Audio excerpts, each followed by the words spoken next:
CTV News at 5 with Hudson Mack. Good evening, I'm Andrew Johnson. Hudson Mack is off tonight. The city of Victoria says it is moving in and moving out the dozen or so protesters who remain in Centennial Square. It has been more than a month since the protest in the square pitched its first tent. Today the city was granted an enforcement order to remove the tents and the people living inside them. CTV's Louise Hartland has the latest on this developing story. A small group of protesters nervously awaits their fate. I'm getting ready to be arrested and move this discussion into a courtroom. This morning, a BC Supreme Court judge granted an enforcement order, giving the police authority to do just that. Junction allows the city to remove items from the square. The enforcement order that was received today allows the police to detain or arrest anybody who may interfere in that process. Anyone arrested will be brought before the court for contempt. When Wall Street got evicted, they got tear gassed. So, I mean, that's not a threat that we're facing here, so I'm not afraid. It's just an arrest. It's just a ticket. It doesn't mean anything to me.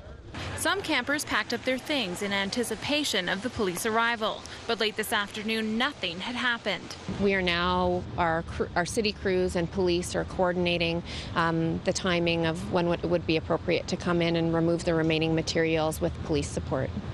In Vancouver, protesters were given a 2 p.m. eviction deadline. Many complied, but some still remain. The VPD says anyone found inside a tent will be arrested.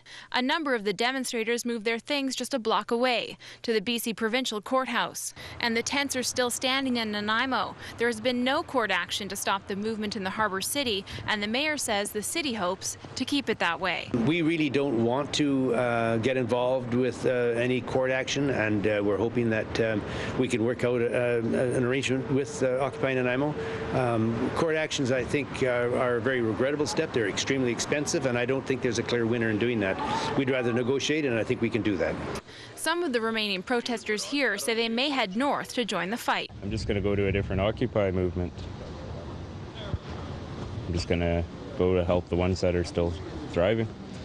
Whether they move on or go to jail, these people remain on pins and needles, waiting for police to make their move.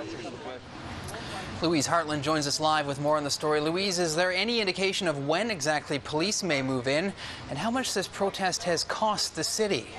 Well, Andrew, police and the city are staying tight-lipped on exactly when they will come in here. But what we can tell you is that they have been preparing for this decision for some time. And as far as cost goes, the Victoria Police Department says the overtime cost for the Occupy protest has already reached $40,000. The city says their costs have reached $140,000 for a grand total of $180,000. Now, just a few moments ago, we got word that the first protester was arrested in Vancouver.